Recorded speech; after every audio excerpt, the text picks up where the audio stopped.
Bonjour Yves Buin. Bonjour. Alors vous êtes auteur de différentes biographies sur des musiciens de jazz et romans également. Oui. Et là vous venez de participer à une table ronde où le sujet c'était est-ce que le jazz ou la musique d'une manière générale libère et conduit à la littérature? Est-ce que la musique est un catalyseur qui peut amener l'écrivain ou aider l'écrivain à écrire? Qu'est-ce que vous en pensez vous?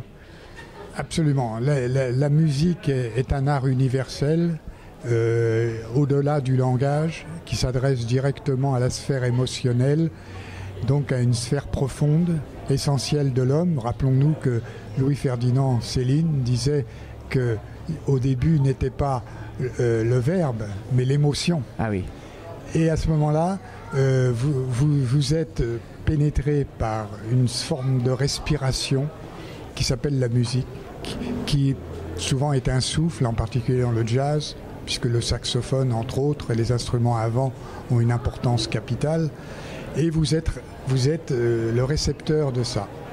Alors, ce que favorise le jazz en particulier, c'est l'association. Et la série des associations se constitue en improvisation, possiblement, si vous le souhaitez. Et à ce moment-là, vous êtes dans un cadre où vous êtes en mesure de dépasser le cadre de la langue classique, sans présomption, mais voilà.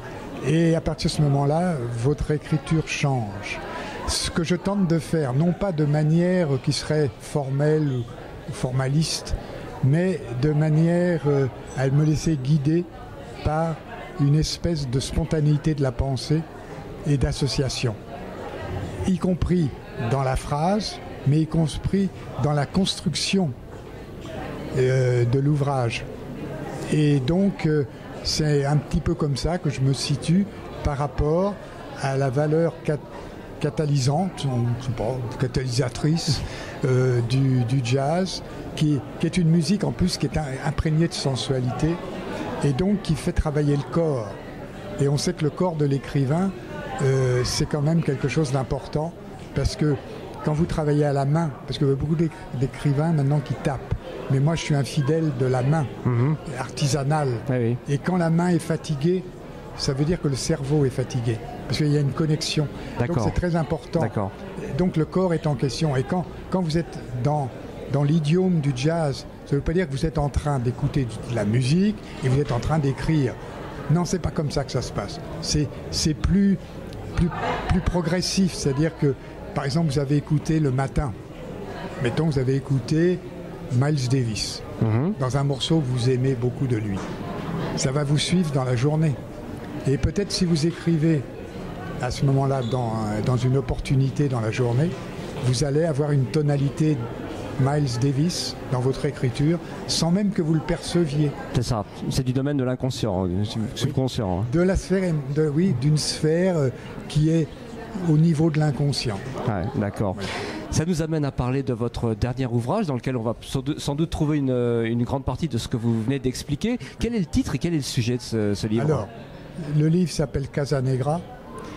Alors, il est sous-tendu par ma conception du roman noir, que je préfère au titre de polar. Je préfère le roman noir, qui est un roman d'atmosphère. D'accord. Et plus que d'intrigue. Mais ce qui sous-tend ce que j'ai produit, c'est mon 4e roman noir, j'en ai un 5e en lecture actuellement. Ce qui les sous-tend, c'est le fait qu'il y a l'univers politique, que c'est une manière de parler autrement de la politique et de la faire apparaître dans parfois sa grossièreté, sa futilité et ses aberrations.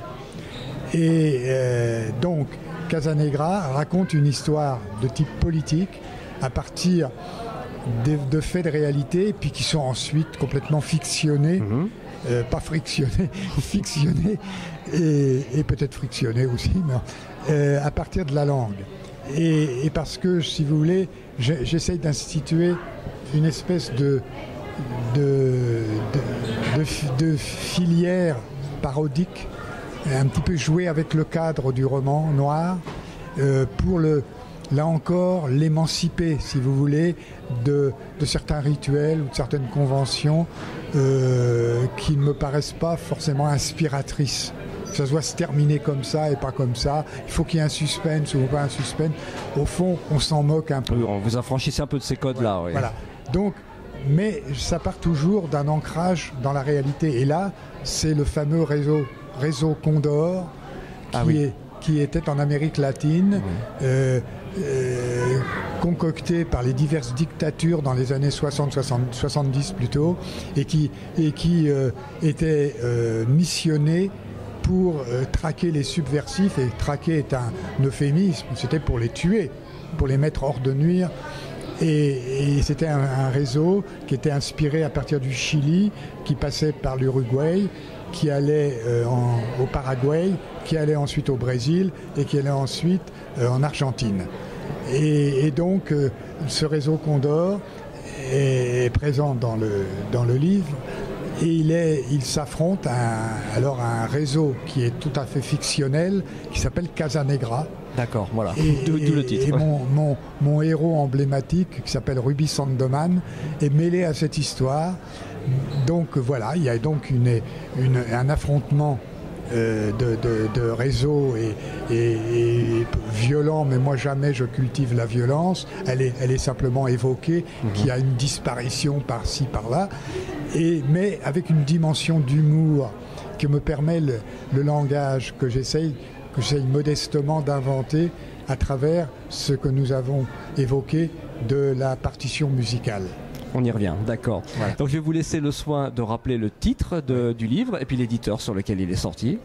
Alors, Casa Negra, aux éditions d'Eragos, dans la collection Noire.